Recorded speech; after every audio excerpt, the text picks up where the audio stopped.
Le débrief du prime de la Star Academy a permis de mesurer à quel point la compétition est désormais entrée dans une phase décisive.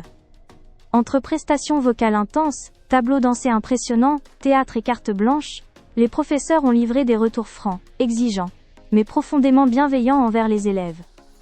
La soirée a débuté avec Bastien sur l'enfer de Stromae. Très investi émotionnellement, il a confié être senti dans une bulle, fier d'avoir livré une part intime de lui-même sur scène. Mathieu Gonnet a salué une prestation très forte, sincère et touchante, notant une véritable libération sur la fin. Marlène Schaff a été particulièrement marquée par ce registre, affirmant qu'elle voyait déjà Bastien comme un artiste accompli, dans ce qu'il pourrait proposer plus tard. Sarah de son côté a marqué les esprits avec Proud Mary. Très enthousiaste après sa prestation, elle a adoré l'expérience de l'évaluation en direct.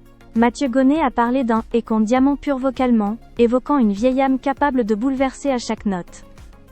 Si le contrat a été rempli, il a néanmoins regretté un léger manque de folie. Marlène a expliqué que sa note s'expliquait par une perte de timbre à un moment précis, liée à une saturation trop présente. Victor a ensuite interprété All I Ask. Heureux de son tableau, il a reconnu quelques petits couacs vocaux. Mathieu Gonnet a été très élogieux, parlant d'un artiste face à son public, capable de provoquer des frissons. Marlène a souligné la connexion émotionnelle retrouvée et une voix plus incarnée, avec davantage de corps. Léa a impressionné avec Chandelier. Très stressée avant de monter sur scène, elle a finalement vécu une véritable libération. Mathieu Gonnet a évoqué une délivrance artistique, affirmant n'avoir vu non pas une candidate, mais une artiste à sa place dans la compétition. Marlène a salué la douceur et la maîtrise des voix de tête, portées par un entourage scénique très juste. Les évaluations de danse ont confirmé le très haut niveau des académiciens. Bastien a bluffé par sa facilité, au point que Marlène n'a vu aucune différence entre lui et les danseurs professionnels. Léa, très critique envers elle-même, a malgré tout été saluée pour son aisance et son style assumé. Sarah a surpris par sa précision et son regard intense, tandis que Victor a été unanimement reconnu pour son talent global, aussi bien en chant qu'en danse. Ambre a offert un moment très fort sur Magnolias Forever. Malgré un sentiment de confusion après sa prestation, Mathieu Gonnet a souligné la beauté de sa voix et sa maîtrise impressionnante à seulement 18 ans. Marlène a adoré ce moment, tout en pointant des respirations trop visibles, et une posture parfois un peu fermée. Anouk a proposé une interprétation fragile, mais touchante de « L'amour existe encore ».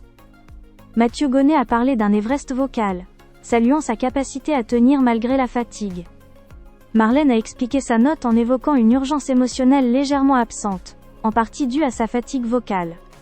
Théo, malade, a tenu à interpréter « J'ai encore rêvé d'elle » dans la tonalité originale. S'il a reconnu des imperfections, Mathieu Gonnet a salué son goût du challenge et son engagement jusqu'au bout. Marlène a réaffirmé sa totale confiance en sa musicalité, notamment lorsqu'il est derrière son piano. Les évaluations de théâtre ont été une réussite. Théo a su faire passer toute la subtilité du texte, Anouk a surpris par la justesse de son jeu, et Ambre a totalement réinventé la chanson proposée. Les professeurs ont unanimement salué ses prestations, allant jusqu'à parler de moments exceptionnels. La carte blanche de Léa a été l'un des temps forts du prime. Très émue, elle a expliqué avoir réalisé un rêve. Mathieu Gonnet a salué son élégance et son lâcher-prise vocal, tout en pointant des aigus parfois trop hauts. Marlène a confirmé que la tonalité était sans doute un peu élevée, avec une saturation trop systématique. Enfin, la battle du top 3 a mis les nerfs des élèves à rude épreuve. Anouk a été encouragée à mieux économiser sa voix, Léa a été rassurée malgré son manque de préparation, et Ambre, élu coup de cœur des élèves, a reconnu son stress visible. Marlène a rappelé que ces détails deviennent cruciaux à l'approche de la finale. Un débrief riche, exigeant et révélateur du niveau exceptionnel de cette saison.